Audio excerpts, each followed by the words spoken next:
everyone, it's Karen. I'm glad you're here. I have got two very feminine floral birthday cards to share with you today. And they both use this Garden of Hope paper collection from Paper Rose, which is new. I'm also going to use this cake die on this first card. And to get it started, I've chosen this particular piece of cardstock from that paper pack. Now for that bottom layer of the cake, I wanted to have a few more flowers on it, and so I've cut out this little spring section here and I have put the die on it, and I'm just trimming out enough to fit that bottom layer of the cake. And then I just tape that in.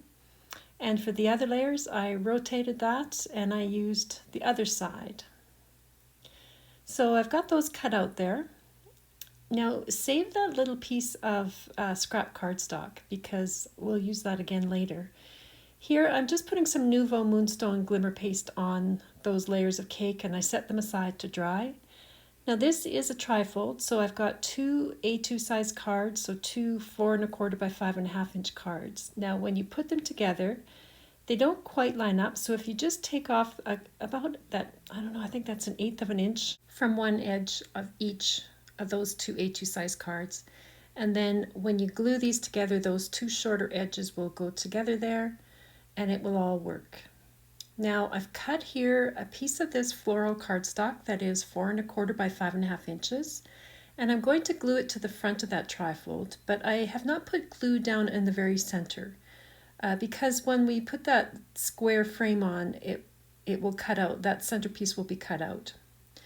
Now to make that square frame, I've used these stitched square frames dies, but you can also make your own square using two square dies and just have them offset a bit. Now my top layer, I'm using this Nuvo Glacier paste in Mambo Melon, and I've just gone around the outside of my cardstock. I sort of sized it to fit this die, and I just colored up the outside edges so I didn't waste my Glacier paste. So I've glued the three white layers together, and I'm just adding that pink one on top. And here I am marking this center vertically and horizontally on my card front. And so then I can take the point of this square and line it up so it's, the top and the bottom point at those little marks that I've made, and the side ones are lined up with the side marks. And that will give me the center of my card. So I'm penciling in the inside of that because I need to figure out how big to make this opening. So this was the easiest way, I thought. And then I opened up the whole card. Make sure you open the card. And I used my craft knife to just cut out this square. And you can see there that that's a piece of paper, because I didn't glue it, now I can use that. And I will use that a bit later on. Okay, now I had cut out that cake die from some scrap cardstock, and I'm using the negative piece here just to figure out where to fit everything here. It's two pieces, this die, so it was easier to do this with a scrap piece of cardstock to figure out where to put it. So once I get it there, then I take the platter piece of the die set and I just tack that in place, and then I can remove that layer, that negative piece, and I'll know that that's where I'm meant to be putting that platter. I was trying to figure out how high up or down to line it up in that opening, in that square opening window. And then to die cut it, of course, open it right up so you don't cut through the other layer. And here, this little piece of cake, now I had made this card previously, and what I didn't like that I did is I left that gap, so to me it looks like that cake is floating on air. So to fix that, I've shifted this die down so you can see that that cutting line is just on the other side of the platter line, and then I cut it out like that.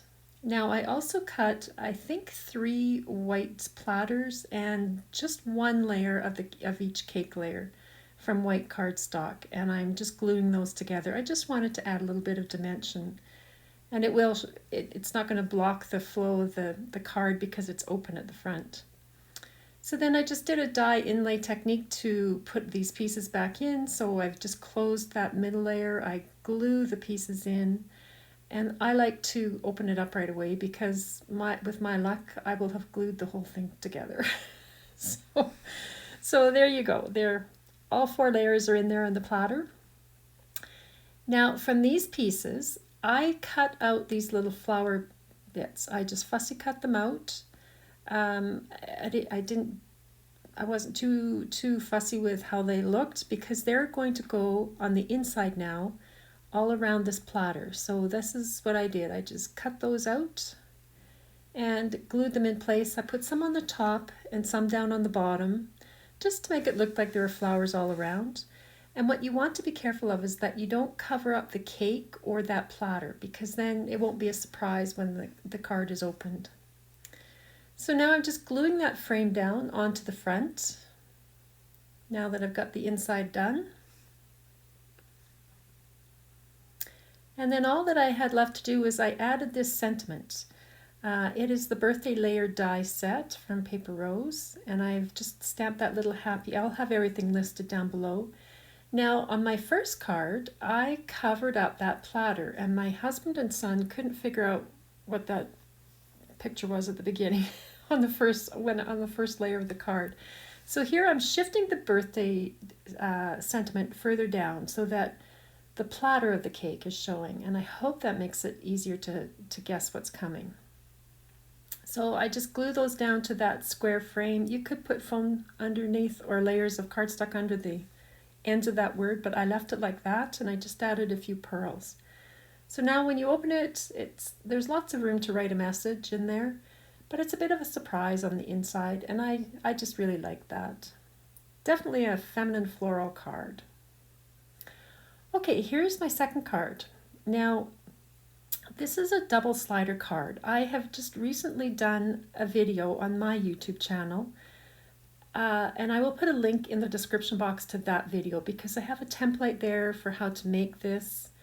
But I'm just showing you here how I put this one together. So these are the supplies I've been using.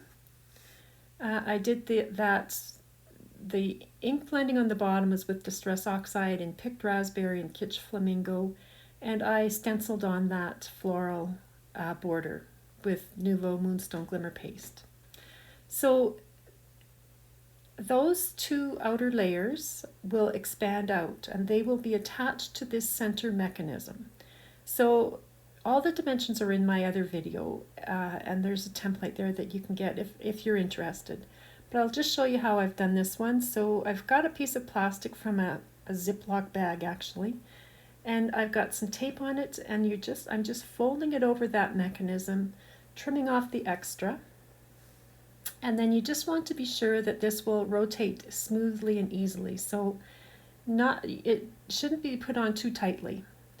Now that little seam is what stops this from going all the way around. So you do want to be careful where you position that.